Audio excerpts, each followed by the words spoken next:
नमस्कार दोस्तों, बहुत बहुत स्वागत है आपका इंडिया नाउ में और मैं हूं संदीप पाल। लोकसभा चुनाव 2024 के परिणाम आ चुके हैं और जो परिणाम आए वो बीएसपी के लिए बेहद ख़राब आए। यूपी समेत पूरे देश में बीएसपी का कहीं खाता ही नहीं खुला। बीएसपी को एक सीट तक नहीं मिली, जिसके बाद अब पार्टी के अस्तित्व पर सवाल खड़े हो रहे हैं। 10 साल पहले जहां बीएसपी थी, 10 साल बाद फिर वहीं पहुंच गई है। हालांकि 2019 में ज़रूर बीएसपी की 10 सीटें आई थीं, लेकिन एक बार फिर 5 साल बाद फिर जीरो पर आ गई है। तो ये स्थिति आई क्यों? बीएसपी जीरो से जीरो फिर क्यों पहुंची? इसको आज समझना ज़रूरी है और आज इस वीडियो में बात करेंगे बीएसपी के इस बेहद ख़राब प्रदर्शन की। आखिर क्यों बीएसपी की ये हालत हुई कि वो एक सीट के लिए तरस गई, जबकि मेहनत बहुत की गई पार्टी की तरफ से। फिर चाहे वो बीएसपी सुप्रीमो मायावती हों या फिर पार्टी के अन्य बड़े नेता हों, मायावती ने अकेले दम पर अपने कंधों पर ये चुनाव लड़ा। बावजूद इसके वो परिणाम नहीं आए जिसकी उम्मीद खुद मायावती कर रही थी। मायावती खुद कह रही थी कि ये बदलाव का चुनाव है और धरातल पर उनको ऐसा लग रहा है कि इस बार कुछ बड़ा होने वाला है, कुछ चौंकाने वाला हो, लेकिन ऐसा कुछ हुआ नहीं। तो आज इस वीडियो में बात करेंगे कि आखिर क्यों बीएसपी की ये हालत हुई। क्या बीएसपी ने जो रणनीति बनाई, जो फैसले लिए, वो मौजूदा राजनीति को सूट नहीं किए या उसके मुताबिक नहीं रहे। तो बीएसपी की इस हालत को आपको हम 5 पॉइंट्स में समझाएंगे। सबसे पहला पॉइंट है गठबंधन की राजनीति। आज के दौर में देश में जो पॉलिटिक्स चल रही है, जो राजनीति चल रही है, वो गठबंधन की राजनीति चल रही है। बीजेपी जैसी पार्टी जो अकेले दम पर 230 से ज़्यादा सीटें लाई है, वो भी एनडीए का हिस्सा है। उसी के नेतृत्व में एनडीए बना है, जिसमें करीब 30 से ज़्यादा सहयोगी दल हैं और जो सहयोगी दल हैं उनमें एक एक सांसद वाली पार्टियां भी हैं, 2-2 सांसद वाली पार्टियां भी हैं। तो छोटी हो या बड़ी पार्टी, किसी को अपने साथ लेने में बीजेपी किसी तरह की कोई गुरेज नहीं कर रही। और ऐसा ही हाल इंडिया अलायंस का है और इंडिया अलायंस में भी 25 से ज़्यादा सहयोगी दल हैं। छोटे छोटे दल हैं, बड़े दल भी हैं। और यही वजह रही कि आज जब चुनाव हुए 2024 में, तो इंडिया अलायंस एनडीए को टक्कर देता दिखा। हालांकि जब चुनाव तारीखों का ऐलान हुआ था, तब इंडिया अलायंस की ओर से बहुत कोशिश की गई थी मायावती को अपने पाले में लाने के लिए। सपा, कांग्रेस समेत कई पार्टियों ने भरसक प्रयास किया मायावती से इंडिया अलायंस में शामिल होने के लिए। कई तरह की शर्त भी रखी, कई ऑफ़र भी दिए, लेकिन मायावती अकेले चुनाव लड़ने का फैसला ले चुकी थी। वो अपने फैसले पर अटल थीं, जिसके चलते उन्होंने गठबंधन से इनकार कर दिया और उन्होंने सोचा जब परिणाम आएंगे उसके मुताबिक फैसला लिया जाएगा, लेकिन परिणाम एकदम उलट आए। तो सबसे पहला पॉइंट यही कि गठबंधन राजनीति के दौर में अकेले चुनाव लड़ना बीएसपी पर भारी पड़ गया। दूसरा पॉइंट है जो कैंडिडेट बीएसपी ने सिलेक्ट किए जिन सीटों पर, ज़्यादातर मुस्लिम कैंडिडेट, वो वैसा परफॉर्म ही नहीं कर पाए जिसकी उम्मीद जताई जा रही थी। मायावती ने मुस्लिम कैंडिडेट को ये सोचकर टिकट दिए कि जो मुस्लिम आबादी का वोट बैंक है वो बीएसपी की तरफ झुकेगा और मुस्लिमों का वोट बीएसपी को मिलेगा। साथ ही दलित वोट बैंक है, तो इन दोनों वोट बैंक के मिलने से बीएसपी का जनाधार बढ़ेगा, वोट परसेंटेज बढ़ेगा और कई सीटें बीएसपी जीतेगी। लेकिन ऐसा हुआ नहीं। मुस्लिमों ने एक मुश्त इंडिया गठबंधन को वोट किया, कांग्रेस और सपा को वोट किया, जिसके चलते बीएसपी को वोट ही नहीं मिले। बमुश्किल 2-4 सीटों पर बीएसपी के कैंडिडेट को 50,000 से 1 लाख तक वोट मिले, वरना ज़्यादातर सीटों पर बीएसपी कैंडिडेट चौथे नंबर पर रहे। पूरे देश में 429 सीटों पर बीएसपी ने चुनाव लड़ा और किसी सीट पर बीएसपी के कैंडिडेट फाइट में नहीं दिखे, नंबर 1 या नंबर 2 की पोजीशन में नहीं दिखे।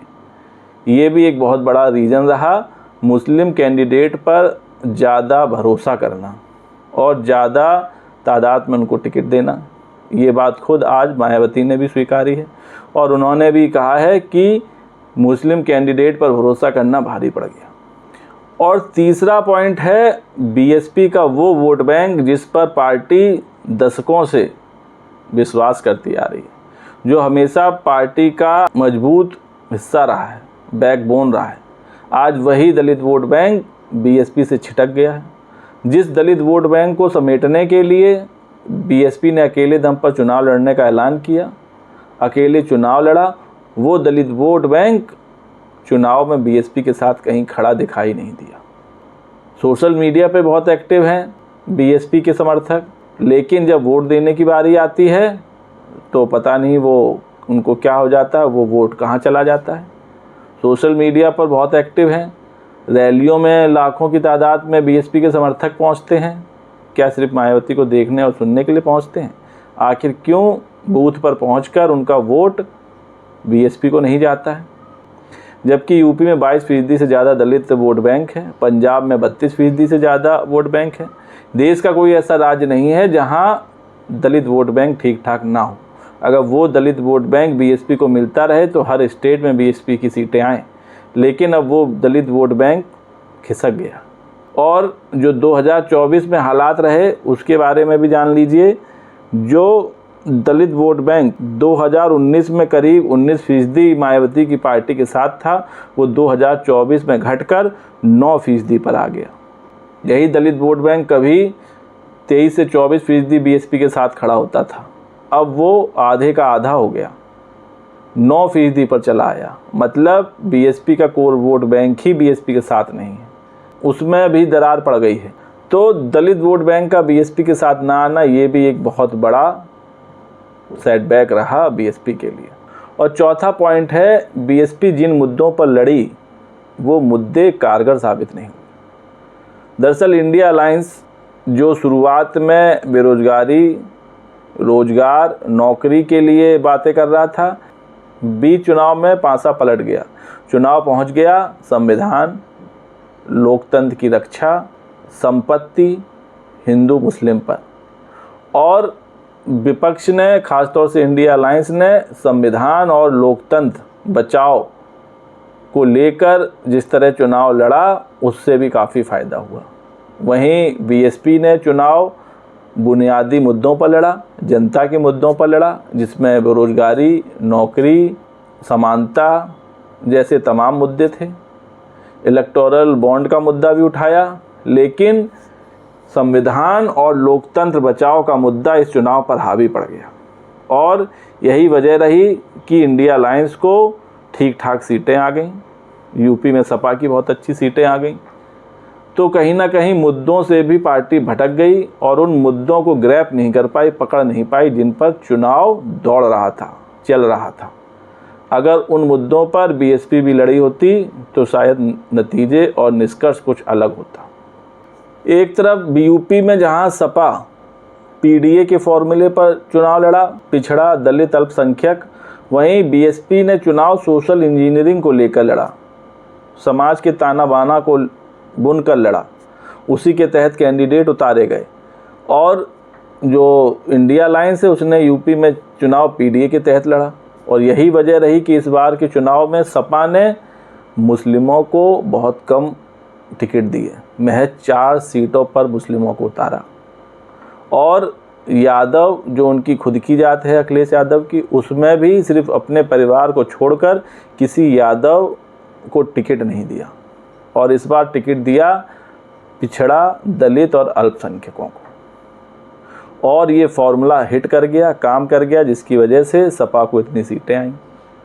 वहीं बीएसपी ने चुनाव लड़ा सोशल इंजीनियरिंग पर, ख़ास तौर से जातीय समीकरण और सीट की आबादी के आकलन और आंकड़ों को देखते हुए कैंडिडेट उतारा। तो इसका भी कहीं ना कहीं बहुत गहरा प्रभाव पड़ा। तो दोस्तों, ये वो 5 पॉइंट थे जो बीएसपी की रणनीति रही, उस पर भारी पड़ गए। एक सवाल आप लोग से भी है, वो ये कि क्या अब बीएसपी को राजनीति में या कहीं अपनी पॉलिटिक्स में बदलाव करने का समय आया है कि नहीं? क्योंकि जहां देश में गठबंधन की राजनीति चल रही है, अलायंस की राजनीति चल रही है, उस दौर में अकेले चुनाव लड़कर जीतना बेहद मुश्किल है।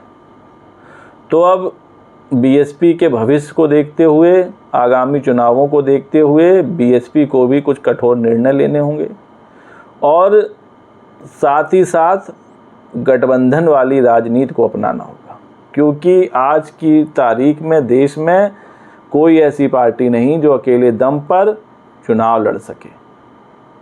हालांकि अकेले दम पर चुनाव लड़ा बीएसपी ने, लेकिन उसके परिणाम बिल्कुल भी बीएसपी के फेवर में नहीं आए। दिल्ली में अकेले दम पर चुनाव लड़ने वाली अरविंद केजरीवाल की आम आदमी पार्टी भी है, लेकिन वो भी इंडिया अलायंस का हिस्सा बनी लोकसभा चुनाव में। तो कहीं ना कहीं मायावती को भी एक अलायंस बनाना चाहिए। अगर वो इंडिया अलायंस या कहें एनडीए में शामिल नहीं होती तो उन्हें खुद का अपना एक अलायंस बनाना चाहिए था, जिसमें कम से कम 10-15 पार्टियां होती तो भी फ़ायदा मिलता।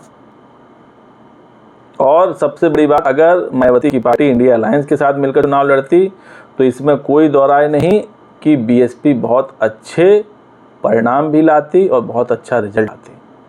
क्योंकि 2019 में जब बीजेपी की लहर थी तब बीएसपी 10 सीटें निकाल लाई थी, और इस बार जिस तरह का माहौल है, अगर इस चुनाव में इंडिया अलायंस के साथ होती तो इसमें कोई दो राय नहीं कि बीएसपी की करीब 25 से 30 सीटें यूपी में आती, 25 से 30, और पार्टी को ये दिन ना देखना पड़ता।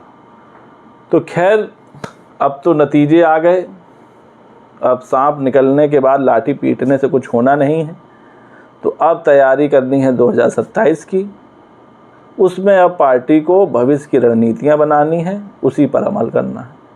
तो दोस्तों, आपको क्या लगता है, क्या अकेले चुनाव लड़ना बीएसपी पर भारी पड़ा, किसी के साथ गठबंधन न करना बीएसपी पर भारी पड़ा, और चुनाव संविधान और लोकतंत्र जैसे मुद्दों को छोड़कर अन्य मुद्दों पर लड़ना भारी पड़ा, और दलित वोट बैंक का बिखरना और दलित वोट बैंक का बीएसपी को साथ न देना, ये भारी पड़ा? अपनी राय कमेंट बॉक्स में दें, और वीडियो पर आपकी क्या राय है कमेंट्स करके बताएं। वीडियो पसंद आया हो तो चैनल को लाइक, शेयर और सब्सक्राइब करना ना भूलिए। तब तक के लिए नमस्कार।